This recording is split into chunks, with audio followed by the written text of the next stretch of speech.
घाट से बाहर आने के बाद आध्या अपनी बढ़ी हुई धड़कनों को संभालने में लगी हुई थी। वो खुद से कहती है,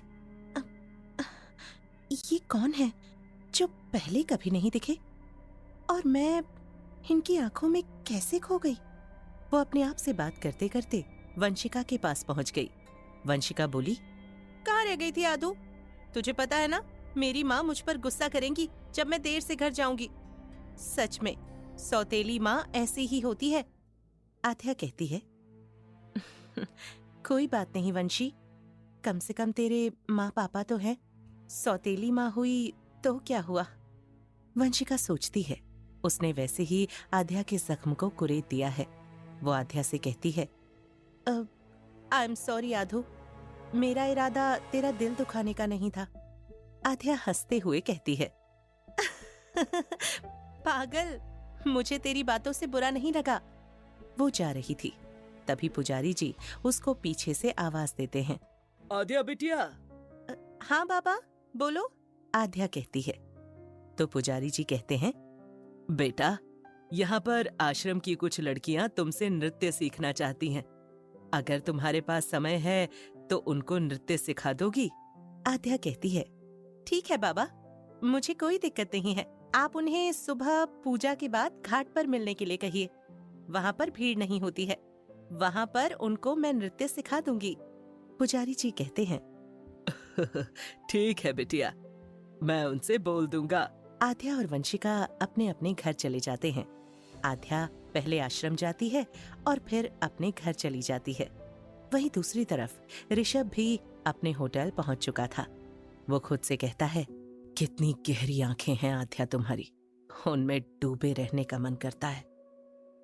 तुम कितनी मासूम हो, इतनी सॉफ्ट हो, कोई अगर तुम्हें छू के देखे तो उसका मखमली बिस्तर भी तुम्हारे सामने फीका लगे।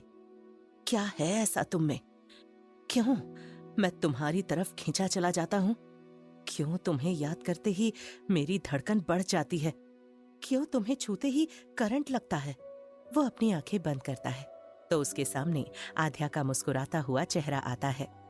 आध्या को मुस्कुराते देख ऋषभ के चेहरे पर मुस्कान तैर जाती है।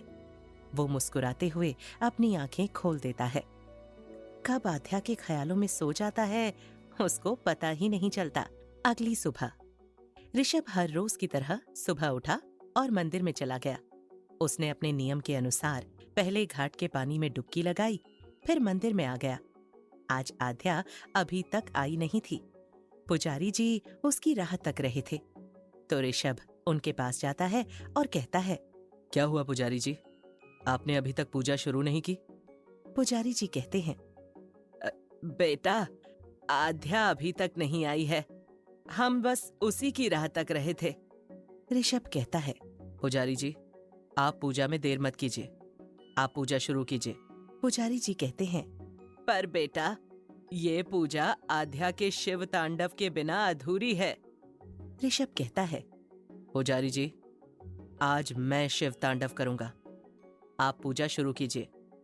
ऋषभ के कहने पर पुजारी जी पूजा करने लग जाते हैं। ऋषभ जैसे ही शिव तांडव शुरू करता है तभी आध्या की आवाज वहां गूंज जाती है। ऋषभ और आध्या दोनों साथ में गाते हुए शिव तांडव करने लग जाते हैं। आध्या और ऋषभ की बोल्ड आवाज पूरे मंदिर में गूंज रही थी। उन दोनों की लय एकदम मिलती जुलती थी। कोई भी नहीं कह सकता था कि इन दोनों ने कहीं गलती की है। पुजारी जी पूजा खत्म करते हैं और आध्या को आरती की थाल पकड़ा देते हैं और उन दोनों को साथ में आशीर्वाद दे देते हैं। आध्या सबको आरती देने के बाद पीछे मुड़ती है, तभी उसका पैर उसके दुपट्टे में उलझ जाता है। वो आरती की थाल को संभालने में लगी हुई थी, पर उसने खुद की तरफ ध्यान नहीं दिया। वो गिरती उससे पहले ऋषभ आध्या को पकड़ लेता है। वो अपने एक हाथ से आध्या को कमर से पकड़कर बचा लेता है तो दूसरे हाथ से पूजा की थाल को पकड़ लेता है। आध्या उसकी पकड़ से सिहर उठी। ऋषभ ने पूजा की थाल को पकड़ते हुए आध्या के हाथ पर अपना हाथ रख दिया। आध्या का भी पूरा ध्यान थाल को बचाने पर था। आध्या की नजर ऋषभ के गठीले बदन पर जाती है। उसकी खिंची हुई मांसपेशियां साफ दिख रही थीं। वहीं ऋषभ का पूरा ध्यान आध्या के चेहरे पर था।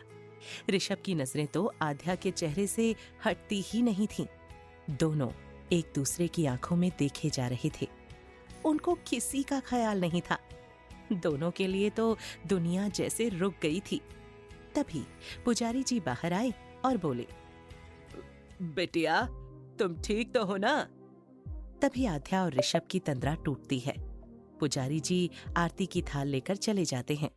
ऋषभ आध्या से बात करने की कोशिश करता है, पर आध्या ऋषभ को कोई मौका दिए बिना जल्दी से बाहर निकल जाती है। उसके इस तरह जाने से ऋषभ के चेहरे पर फिर से गुस्सा छा जाता है, वरना जब से वो आया था उसके चेहरे पर मुस्कान बनी हुई थी। वहीं आध्या जब घाट पर पहुंची तो सारी लड़कियां उसका इंतजार कर रही थीं। वो टोटल 8 लड़कियां थीं। आध्या आदत के अनुसार जल्दी ही उनसे घुल मिल गई। उसने उन लड़कियों को कुछ स्टेप्स करके दिखाए। वो लड़कियां जल्दी ही सीख गईं, क्योंकि उनको नृत्य पहले से ही आता था, तो आध्या को ज्यादा सिखाने की जरूरत नहीं पड़ी। उसने उन लड़कियों को पोजीशन में खड़ा किया, ऐसे कि वो नृत्य के दौरान किसी से भिड़े ना और अपने स्टेप्स अच्छे से कर सकें। उसने सब लड़कियों को अपने साथ लाए हुए घुंघरू दे दिए और अपने पैरों में झुककर घुंघरू बांध लिए। फिर वो उन सब के बीच में खड़ी हो गई। उसने जब अपने पैरों पर स्टेप्स करना शुरू किए तो उसके पैरों पर बंधे हुए घुंघरुओं ने आवाज करना शुरू कर दिया। पहले आध्या डांस कर रही थी। अगले स्टेप में उन लड़कियों को आध्या के साथ नृत्य करना था। आध्या क्लासिकल डांस कर रही थी। उसके घुंघरू की आवाज पूरे घाट पर फैल गई। जब ऋषभ ने घुंघरुओं की मीठी आवाज को सुना तो उसके कदम खुद ब खुद उस दिशा में चले गए। आवाज सुनी तो उसका मन प्रफुल्लित हो उठा। उसके पैर अपने आप उस दिशा में चलने लगे। उसने जब सामने का नजारा देखा तो उसकी आंखें हैरानी से बड़ी हो गईं और उसके होठों पर मुस्कान फैल गई।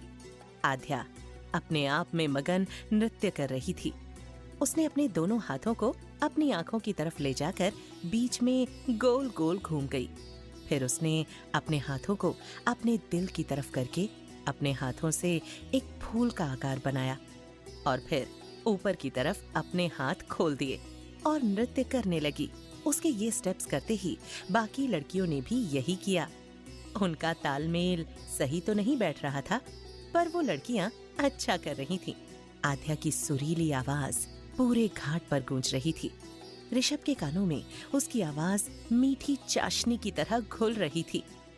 नृत्य करते समय आध्या के कुछ बाल उसके चेहरे पर आ रहे थे और उसके बाकी बाल चोटी से निकलकर कमर पर बिखर रहे थे।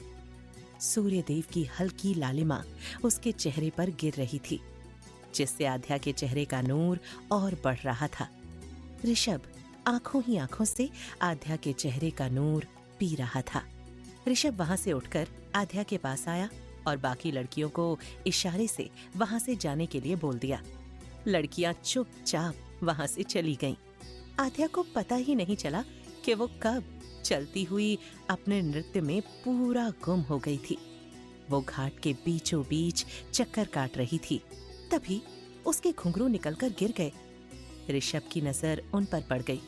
उसको पता चल गया था ये घुंघरू कभी भी आध्या को चोट पहुंचा सकते हैं, तो उसने आगे बढ़कर आध्या की बाजुओं को पकड़कर उसे अपनी तरफ खींच लिया।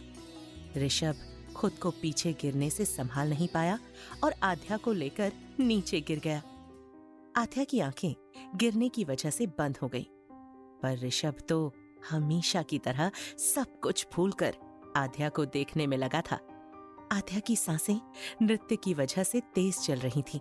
ऋषभ उसकी सांसों को अपने चेहरे पर महसूस कर रहा था। उसको आध्या के करीबी बहुत भा रही थी। कुछ देर बाद आध्या ने अपनी नजरें खोली तो उसकी नजरें सामने ऋषभ की नजरों से टकरा गईं। कुछ देर बाद आध्या को खुद की स्थिति का ज्ञान हुआ तो वो असहज होकर इधर-उधर देखने लगी। उसने ऋषभ के ऊपर से उठने की कोशिश की, पर वो फिर से ऋषभ के ऊपर गिर गई। वो सीधा जाकर ऋषभ के सीने से टकरा गई। ऋषभ की धड़कनें बहुत तेज चल रही थीं। उसने एक बार फिर उठने की कोशिश की, पर वो फिर से गिर गई। तो ऋषभ ने आध्या को उसकी दोनों बाजुओं से पकड़ा और उसकी आंखों में देखते हुए सीधा खड़ा कर दिया। आध्या तो कांच की गुड़िया की तरह वैसे ही खड़ी हो गई जैसे ऋषभ ने उसको खड़ा किया था। फिर वो वापस से आगे बढ़ी। तभी ऋषभ ने उसका हाथ पकड़ लिया। आध्या तो उसके छूने से ही जम गई थी। उसकी इतनी हिम्मत नहीं हुई कि वो वापस पीछे मुड़कर ऋषभ को देखे। वो वहीं की वहीं खड़ी रह गई। ऋषभ उसका हाथ पकड़े उसके सामने आकर खड़ा हो गया। मैंने आपको 2 बार गिरने से बचाया है, उसके लिए एक थैंक्स तो बनता है। आध्या ने कुछ नहीं कहा तो ऋषभ उसको गहरी नजरों से देखने लगा। जब काफी देर तक आध्या से ऋषभ की नजरों की तपिश सहन नहीं हुई तो उसने धीरे से अपना हाथ छुड़ा लिया और उसकी नजरों में देखते हुए बोली, शुक्रिया, और वहां से जाने लगी। सीढ़ियां पार होते ही उसने ऋषभ की तरफ मुड़कर देखा तो ऋषभ उसको ही देख रहा था। वो वहां से जल्दी से निकल गई। उसको हड़बड़ाहट से जाता देखकर ऋषभ के चेहरे पर मुस्कान आ गई। ऋषभ घाट पर जाकर पानी के पास खड़ा हो गया और अपने मन ही मन बोला, कुछ तो है आप में आध्या, जो मुझे आपके करीब करने पर मजबूर कर देता है, पर मैं कुछ समझ क्यों नहीं पा रहा हूँ। वो अपनी कश्मकश में होटल की तरफ निकल गया। तभी उसका फोन बजा। फोन वंश का था। उसने कहा, गुड मॉर्निंग सर, आपके दुश्मनों को खबर लग गई है, आप बनारस में हैं।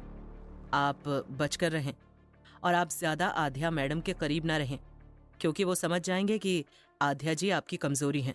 ऋषभ कहता है, तुम्हारी हिम्मत कैसे हुई उनको आध्या जी कहने की? वो तुम्हारी भावी महारानी हैं, उनसे अदब के साथ पेश आना सीखो। वंश की तो सिट्टी पिट्टी वहीं गुम हो गई। उसने कहा, सॉरी सर, गलती हो गई, आज के बाद ऐसा कभी नहीं होगा। ऋषभ कहता है, हाँ, दोबारा से गलती नहीं होनी चाहिए। और गार्ड्स को बोलो कि वो अपनी महारानी की सुरक्षा का जिम्मा लें और मेरी फिक्र छोड़ दें, उनको मैं खुद संभालूंगा। उसने बिना वंश की बात सुने अपना फोन पॉकेट के हवाले कर दिया और अंदर बढ़ गया। वहीं दूसरी तरफ आध्या अपने कमरे में बैठी ऋषभ के बारे में सोच रही थी। उसके चेहरे के आगे बार बार ऋषभ का चेहरा आ रहा था। वो खुद से कहती है, मुझे उनके बारे में नहीं सोचना चाहिए। वैसे भी अब मेरी शादी होने वाली है, ये सब गलत होगा, ये ठीक नहीं है। पर पूरी कोशिश के बाद भी वो ऋषभ को नहीं भूल पाती। तो वो खुद से झुंझलाकर कहती है, पता नहीं कौन है जो 2 दिन में ही इतना असर कर रहा है। पता नहीं कहां से आया है। वो अपने सवालों पर स्टॉप लगाकर शावर लेने चली जाती है। अब जाकर उसको शांति मिलती है। कुछ देर बाद वो कॉलेज जाने के लिए तैयार हो जाती है और नाश्ता करके कॉलेज के लिए निकल जाती है। कुछ देर बाद ऋषभ के पास किसी का फोन आता है तो वो भी फौरन निकल जाता है। कुछ ही देर में वो आध्या के कॉलेज के बाहर खड़ा था। कॉलेज में इतनी महंगी स्पोर्ट्स कार देखकर सभी की आंखें फटी की फटी रह गई। तभी वहां ऋषभ कार से बाहर निकला। ऋषभ ने लाइट स्काई कलर की फॉर्मल शर्ट और ग्रे कलर की फॉर्मल पैंट डाल रखी थी। आंखों पे शेड्स, बालों को जेल से सेट कर रखा था। एक हाथ में कोट पकड़ रखा था और दूसरे हाथ को जेब में डाल रखा था। वो बड़े ही एटीट्यूड के साथ चला आ रहा था। वहां की लड़कियां तो लड़कियां, लड़के भी ऋषभ को देखकर हैरान हो गए, क्योंकि ऋषभ इतना फेमस था। उसको हर कोई जानता था। आगे क्या होगा जानने के लिए सुनिए एक अनोखी